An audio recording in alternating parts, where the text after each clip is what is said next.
Hi guys, నా పేరు రాహుల్. మీరు ఇస్తున్నారు Rahul sports channel. So guys, ఇవాళ వీడియోలో అయితే మనం ఇంకొక ఇంపార్టెంట్ మ్యాచ్ గురించి అయితే మాట్లాడుకోబోతున్నాం friends. So Mumbai Indians versus CSK. So the biggest rivalry in IPL అని చెప్పారు friends. Two most successful teams in the IPL మధ్యలో అయితే మనకైతే మ్యాచ్ జరుగుతుంది ఫ్రెండ్స్. ఎల్ క్లాసికో ఎలా అయితే చాలా మంది ఫ్యాన్స్ అంటారు. సో ఎల్ క్లాసికో అయితే చూడబోతున్నాం ఫ్రెండ్స్. మనం ఐపీఎల్లో చూసుకున్నట్లయితే మనము రెండు టీమ్స్ కూడా చాలా ఇంపార్టెంట్ మ్యాచ్ అని కూడా చెప్పుకోవచ్చు ఫ్రెండ్స్. మొమెంటమ్ కావాలంటే మొత్తము ఈ మ్యాచ్లో గెలవాల్సిందే అని చెప్పుకోవచ్చు ఫ్రెండ్స్. సో ఒకసారి ఎటువంటి రికార్డ్ చూసుకుంటే ఫ్రెండ్స్, సో ముంబైకి అయితే ఎడ్జ్ ఉందని చెప్పుకోవచ్చు ఫ్రెండ్స్. సో 39 మ్యాచెస్లో 21 మ్యాచెస్ అయితే గెలిచారు ఫ్రెండ్స్ ముంబై ఇండియన్స్. వేరే సిఎస్కి 18 మ్యాచెస్ అయితే గెలిచారు. కొంచెం ఎడ్జ్ అయితే ఉందని చెప్పుకోవచ్చు ఫ్రెండ్స్ ముంబై ఇండియన్స్కి మాత్రం ఈ రైవలరీలో మనము చూసుకున్నట్లయితే మనం ఇక్కడ. మరియు మ్యాచ్ చూసుకున్నట్లయితే ఫ్రెండ్స్ వాన్ఖేడే స్టేడియంలో అయితే జరగబోతుంది ఫ్రెండ్స్. సో ఇక్కడ పిచ్ మన అందరికీ తెలిసిందే కదా. So majority of the times అయితే బ్యాటింగ్కే అనుకూలిస్తారని చెప్పుకోవచ్చు ఫ్రెండ్స్. ఒక మంచి బ్యాటింగ్ ట్రాక్ అయితే ఒకసారి ఎక్స్పెక్ట్ అయితే చేయొచ్చు friends. Most of the times batting track ఉంటుంది ఫ్రెండ్స్. కొన్నిసార్లు ఫాస్ట్ బౌలర్స్కి కూడా అనుకూలించే అవకాశం అయితే ఉంటుంది ఫ్రెండ్స్. మరియు టాస్ గెలిచిన క్యాప్టెన్ అయితే మోస్ట్లీ ఫీల్డింగ్ తీసుకోవచ్చు ఫ్రెండ్స్ ఫస్ట్. ఎందుకంటే ఇక్కడ డ్యూ వచ్చే అవకాశం కూడా ఉంటుంది కాబట్టి, తర్వాత బ్యాటింగ్ అయితే ఈజీ అవుతుంది కాబట్టి. కానీ ఫస్ట్ బ్యాటింగ్ చేసిన టీం 200 రన్స్ ప్లస్ కొట్టగలిగితే సో వాళ్ళకి కూడా అయితే అడ్వాంటేజ్ ఉండే అవకాశం అయితే ఉంటుంది ఫ్రెండ్స్. సో చాలా ట్రికీ అని కూడా చెప్పుకోవచ్చు ఫ్రెండ్స్ మనం.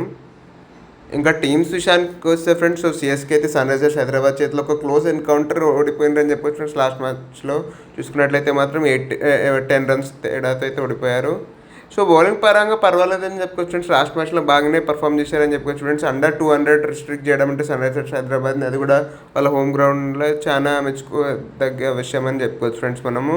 సో బౌలర్స్ బాగానే బౌలింగ్ చేశారని చెప్పుకోవచ్చు friends. Especially out side the power play మాత్రం చాలా మంచిగా చేశారని చెప్పుకోవచ్చు ఫ్రెండ్స్. సో కానీ బ్యాటర్స్ స్టెప్అప్ అయితే కావాలని చెప్పుకోవచ్చు ఫ్రెండ్స్. చాలా ఇన్కన్సిస్టెంట్గా అయితే ఆడుతున్నారని చెప్పుకోవచ్చు ఫ్రెండ్స్. లాస్ట్ మ్యాచ్లో కూడా ఎవరైతే మంచి కలెక్టివ్గా అయితే ఆడలేకపోయారని చెప్పుకోవచ్చు ఫ్రెండ్స్. సో ఇక్కడ చూసుకున్నట్లయితే సిఎస్కే బ్యాటర్స్ ఎవరు కూడా క్యారీ ఫార్వర్డ్ చేసి ఒక పెద్ద నాక్ అయితే ఆడలేదని చెప్పుకోవచ్చు ఫ్రెండ్స్. సో అదైతే డిసడ్వాంటేజ్గా మారిందని చెప్పుకోవచ్చు ఫ్రెండ్స్ వాళ్ళకు.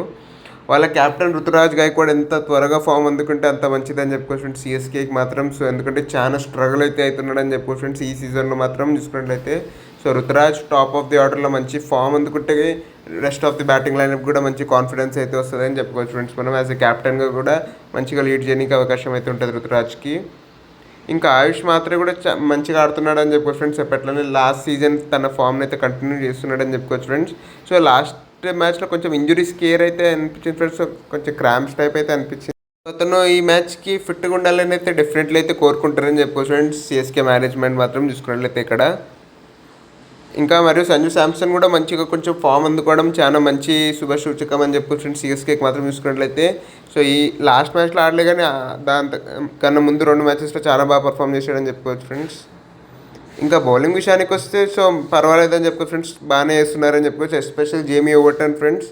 సో జేమీ చాలా మంచి ఎడిషన్ అని చెప్పుకోవచ్చు ఫ్రెండ్స్ ఈ సిఎస్కే టీమ్కి మాత్రం. ఎస్పెషల్లీ డెత్ ఓవర్స్లో కావచ్చు, మిడిల్ ఓవర్స్లో కావచ్చు అద్భుతంగా బౌలింగ్ చేస్తున్నాడని చెప్పుకోవచ్చు ఫ్రెండ్స్. సో బెస్ట్ ఎడిషన్ అని చెప్పుకోవచ్చు ఫ్రెండ్స్ సిఎస్కే బౌలింగ్ లైనప్కి. ఎస్పెషల్లీ జేమీ ఓవర్టన్ మాత్రం చూసుకున్నట్లయితే. జేమీ ఓవర్టన్తో పాటు నూర్ అహ్మద్ కూడా రీసెంట్ మ్యాచెస్లో కొంచెం ఫామ్ అందు కూడా మంచి సూచన అని చెప్పుకోవచ్చు సిఎస్కేకి మాత్రం డెఫినెట్లీ. ఎందుకంటే స్పిన్ డిపార్ట్మెంట్లో చాలా స్ట్రగుల్ అయితే అవుతున్నారని చెప్పుకోవచ్చు ఫ్రెండ్స్. మరియు అన్షుల్ కంబోజ్ అయితే గేమ్ చేంజర్గా అయితే ఎత్తున్నాడని చెప్పుకోవచ్చు సిఎస్కేకి. సో పర్పుల్ క్యాప్ హోల్డర్ కూడా, కరెంట్ పర్పుల్ క్యాప్ హోల్డర్ కూడా సో అద్భుతంగా బౌలింగ్ చేస్తున్నాడని చెప్పుకోవచ్చు ఫ్రెండ్స్ కంబోజ్ కూడా. సో ప్లేయింగ్ లైన్ విషయానికి ఏమాత్రం చేంజెస్ ఉండకపోవచ్చు ఫ్రెండ్స్. లాస్ట్ మ్యాచ్లో ఏదైతే ఆడారో దాంతోనే కంటిన్యూ అయితే అవుతారు అనుకుంటున్నాను. అన్లెస్ ఇంజురీ వల్ల ఆయుష్ మాత్రే రూల్డ్ అవుట్ అయితే మాత్రం ఏం చేంజెస్ ఉండకపోవచ్చు అనుకుంటున్నాను ఫ్రెండ్స్. ఇంకా ముంబై ఇండియన్స్ విషయానికి వస్తే ఫ్రెండ్స్ ఒక సూపర్ విక్టరీ కొట్టి అయితే వస్తున్నారని చెప్పుకోవచ్చు ఫ్రెండ్స్ ఈ మ్యాచ్లో. సో ఐఆన్ కాన్ఫిడెన్స్ ఉన్నారని చెప్పుకోవచ్చు ఫ్రెండ్స్. సో గుజరాత్ టైటన్స్ని అయితే ఆల్మోస్ట్ 99 రన్స్తో అయితే ఓడించారని చెప్పుకోవచ్చు ఫ్రెండ్స్. సో లాస్ట్ మ్యాచ్లో ఈజీలీ తిలక్ వర్మ అదే హైలైట్ అని చెప్పుకోవచ్చు ఫ్రెండ్స్. సో ఈ సింగిల్ హ్యాండెడ్లీ కూడా గెలిపించాడని చెప్పుకోవచ్చు ఫ్రెండ్స్ ముంబై ఇండియన్స్ని లాస్ట్ మ్యాచ్లో చూసుకున్నట్లయితే. సో మిగతా బ్యాటర్స్ అంతా స్ట్రగుల్ అయిన పిచ్ మీద తిలక్ అయితే సూపర్గా అయితే ఆడాడని చెప్పుకోవచ్చు ఫ్రెండ్స్. యాక్సలరేషన్ మాత్రం మైండ్ బ్లోయింగ్ అని చెప్పుకోవచ్చు ఫ్రెండ్స్ డెత్ ఓవర్స్లో ఎస్పెషల్లీ చూసుకున్నట్లయితే మనం ఇక్కడ తిలక్ వర్మది. మరియు బౌలర్స్ కూడా చాలా కలిసికట్టుగా వేశారని చెప్పుకోవచ్చు ఫ్రెండ్స్. సో బుమ్రాకి తన ఫస్ట్ వికెట్ కూడా అయితే దొరికిందని చెప్పుకోవచ్చు ఫ్రెండ్స్ ఈ సీజన్ది finally. So took a long time coming కానీ ఫైనల్ అయితే ఒక వికెట్ అయితే దొరికిందని చెప్పుకోవచ్చు ఫ్రెండ్స్ బుమ్రాకి. మరియు ఇంపాక్ట్ ప్లేయర్కి వచ్చిన అశ్విని కుమార్ కూడా సూపర్గా బౌలింగ్ చేసాడని చెప్పుకోవచ్చు ఫ్రెండ్స్. 4 వికెట్స్ కూడా అయితే తీసుకున్నాడని చెప్పుకోవచ్చు. సో అశ్విని కుమార్ కూడా చాలా మంచిగా వేసాడని చెప్పుకోవచ్చు ఫ్రెండ్స్. మరియు మిచెల్ శాంట్నర్ కూడా కొంచెం మంచి ఫామ్లోకి వచ్చి 2 వికెట్స్ తీసుకోవడం. సో కలిసికట్టు ఒక మంచిగా అయితే మంచి బౌలింగ్ ఎఫర్ట్ అయితే ఇచ్చారని చెప్పుకోవచ్చు ఫ్రెండ్స్. లాస్ట్ మ్యాచ్లో చూసుకున్నట్లయితే ముంబైకి మాత్రం. సో వాళ్ళ బౌలింగ్ లైనప్ ఫామ్లోకి రావడం చాలా చాలా ఇంపార్టెంట్ అని చెప్పుకోవచ్చు ఫ్రెండ్స్ ముంబైకి. సో అదే అయితే జరిగింది లాస్ట్ మ్యాచ్లో మనము చూసుకున్నట్లయితే ఇక్కడ మనము. ఇంకా బ్యాటింగ్ విషయానికి వస్తే కూడా క్వింటన్ డికాక్ కూడా మంచి ఫామ్లో అయితే ఉన్నాడని చెప్పుకోవచ్చు ఫ్రెండ్స్. సో తన ఆడిన ఫస్ట్ మ్యాచ్లోనే సెంచరీ కొట్టాడు. సో లాస్ట్ మ్యాచ్లో పెద్దగా ఆడకపోయినా దానికన్నా ముందు మ్యాచ్లో ఆడాడు కాబట్టి సో మంచి ఫామ్లోనే అయితే ఉన్నాడని చెప్పుకోవచ్చు ఫ్రెండ్స్. మరియు నమన్ కూడా చాలా మంచిగా అయితే ఆడుతున్నాడు ఫ్రెండ్స్ లాస్ట్ 2 మ్యాచెస్లో. సో నెంబర్ 3కి ప్రమోషన్ ఇచ్చిన తర్వాత అయితే చాలా బాగా ఆడుతున్నాడని చెప్పుకోవచ్చు ఫ్రెండ్స్ నమన్ కూడా.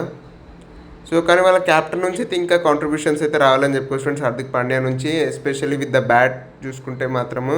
సో సూర్య కూడా మంచిగా ఆడాలని చెప్పొచ్చు. So Surya and Hardik so వాళ్ళ 2 మోస్ట్ ఎక్స్పీరియన్స్డ్ బ్యాటర్స్ నుంచి అయితే వాళ్ళకి ఇంకా ఎక్కువ కాంట్రిబ్యూషన్ కావాలని చెప్పుకోవచ్చు ఫ్రెండ్స్ ముంబై బ్యాటింగ్ లైనప్కి మాత్రం ఇక్కడ మనం చూసుకున్నట్లయితే. ఇంకా ప్లేయింగ్ 11 విషయానికి వస్తే వీళ్ళకి కూడా ఏం చేంజెస్ ఉండకపోవచ్చు అనుకుంటున్నారు ఫ్రెండ్స్. సో విన్నింగ్ కాంబినేషన్ అయితే వీళ్ళు ఏమి చేంజ్ చేయాలనుకుంటున్నా అన్లెస్ రోహిత్ శర్మ టీంలోకి వస్తే మాత్రం ఇంజురీ నుంచి రికవర్ అయ్యి. ఇంకా ఫేవరెట్స్ విషయానికి వస్తే సో ముంబై ఫేవరెట్స్ అని చెప్తా ఫ్రెండ్స్ ఈ మ్యాచ్లో విన్ కానికే. ఎందుకంటే మంచి హై అండ్ కాన్ఫిడెన్స్ ఉన్నారు, హోమ్ గ్రౌండ్ అడ్వాంటేజ్ కూడా ఉంది కాబట్టి. సో వాళ్ళు గెలిచే అవకాశం ఎక్కువ ఉందని చెప్తా ఫ్రెండ్స్ సిఎస్కే కన్నా ఈ మ్యాచ్లో చూసుకున్నట్లయితే. కానీ సిఎస్కే కూడా మంచిగా ఆడగలుగుతాయి. సో వాళ్ళు కూడా అయితే అప్సెట్ అయితే చేయగలుగుతారు ఫ్రెండ్స్ ముంబై ఇండియన్స్ని ఇక్కడ చూసుకున్నట్లయితే. సో మీరే టీం గెలుస్తారు అనుకుంటారో కింద కామెంట్స్లో తెలియజేయండి. కనుక వీడియో నచ్చినట్లయితే లైక్ చేయండి, షేర్ చేయండి, మరి నా ఛానల్కి సబ్స్క్రైబ్ చేసుకోండి ఇట్లాంటి వీడియోస్ కోసం. And thanks for watching.